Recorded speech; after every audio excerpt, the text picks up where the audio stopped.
Hey guys, are you guys ready to see what project won? I think it's pretty obvious. It wasn't even close in the voting. So the project that we got was number 2, the table. I'm excited to see this project get done. I've had this table for a number of years and it's been sitting around and I've been moving it and yeah, been wanting to get to it for a long time. So this is a great time to do that. So I'm excited to get it stripped to see what it's all about underneath the finish. So let's get started. Okay, so here's the table. And we're starting out and I have it set up on this foldable table with a sheet of plastic over the top of it because I'm working on this in my office. So it's a little difficult to strip furniture indoors because it's extremely messy. But you can see I also taped the plastic up the back against the closet doors for any splatter that may happen to catch that. So then the next thing we're going to do is wash it down. It's actually quite dirty from being in storage for a long time.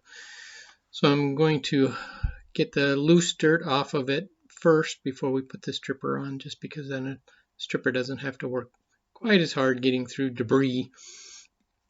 So I'll just take a few minutes here to wipe that all down. And again, just the loose debris. It's been in storage for a long time, even in the basement in our old house and here in the condo. So it'd be a good idea to clean it up just a little bit. So while I'm doing that, it's I'm just checking over to see if there's any other spots that I should clean thoroughly as opposed to just loose dirt. Look around, you can see it's already falling apart at the bottom. Some of the joints have come loose, so we'll address that as we go along. But so there, got it all washed down.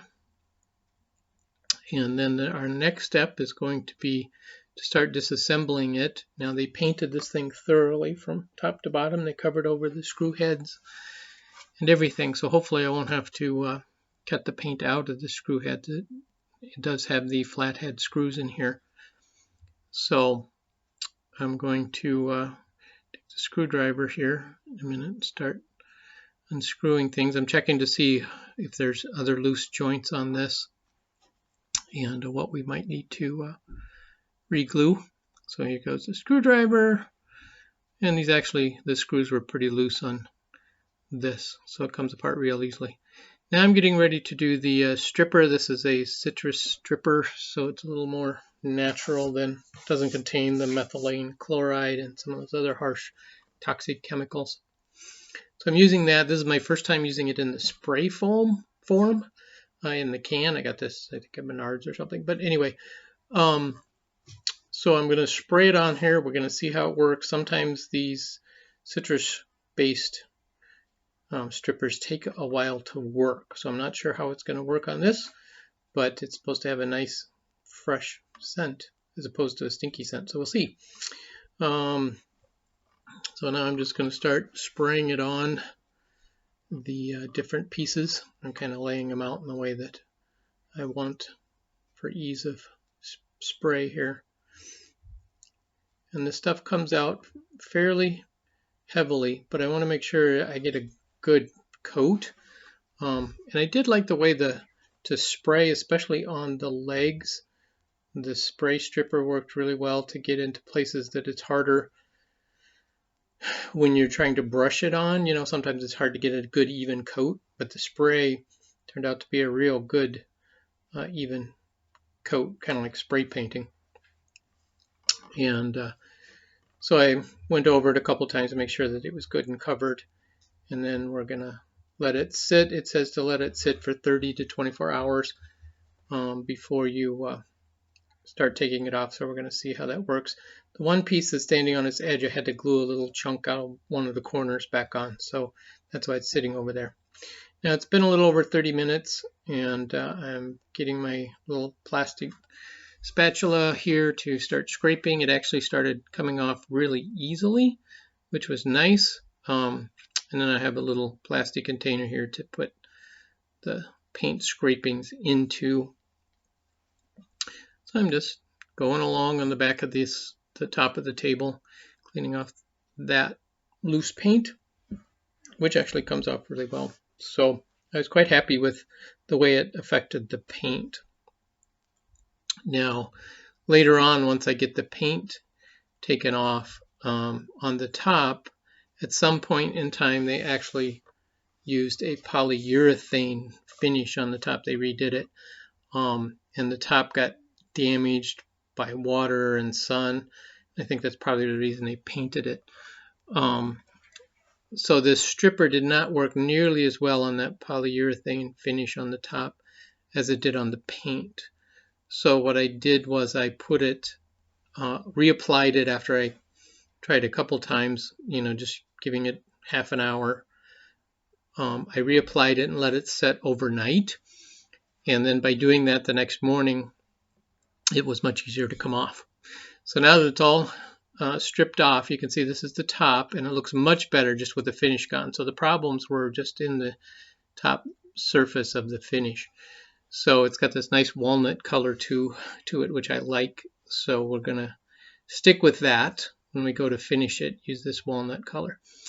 And the top of this particular table is made out of pine, and that's what I'm explaining here. The top is pine, but the legs are maple, I believe. It's a very solid, or very close grained hardwood.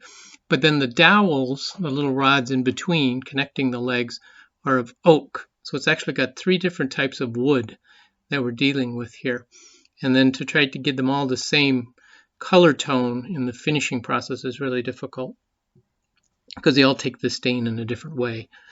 So what I ended up doing was I finished stripping off the last of the shellac finish that was still on the legs. Then I used some walnut penetrating oil. But here's where I'm showing just there's still some of the old finish that hasn't come off yet.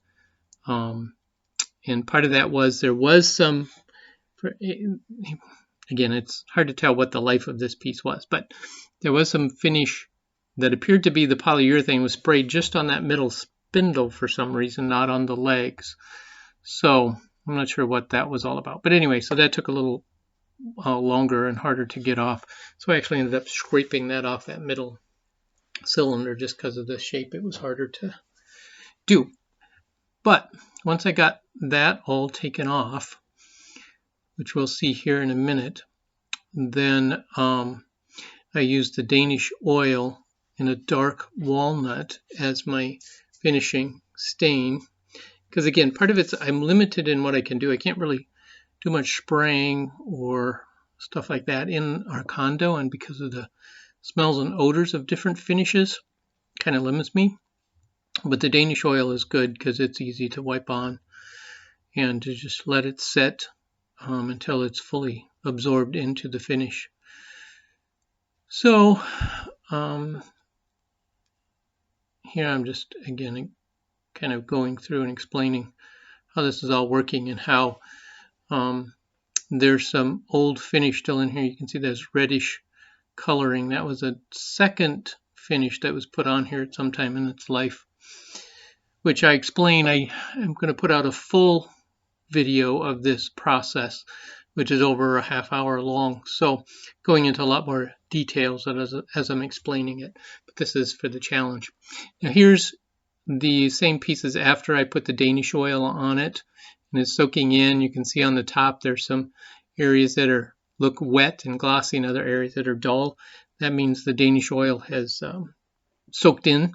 So then I reapply it, and you continue to do that for every 15 minutes or so. You check for dry areas and then add some more, because the whole concept of Danish oil is it absorbs into the wood and then creates the finish. So you want it heavily laid on there to make sure that it's fully soaked in. And because the legs, because it's a much denser hardwood, it did not seep in nearly as much as the top did. The top, being a pine, was absorbing liquid quite rapidly. And but at the same time, I didn't want to put too much on and make the top that much darker than the legs. So it was kind of a balancing act trying to figure out how to do that. But we got it done. So that's the process here as we go along, and we'll be able to see the finished product in just a little bit. Here I'm showing, I use this Poly Shades, which is just a tinted finish on the legs to help darken them up just a little bit more to match the top. But you'll see in the final product what it looks like. But yeah, overall, it turned out pretty good.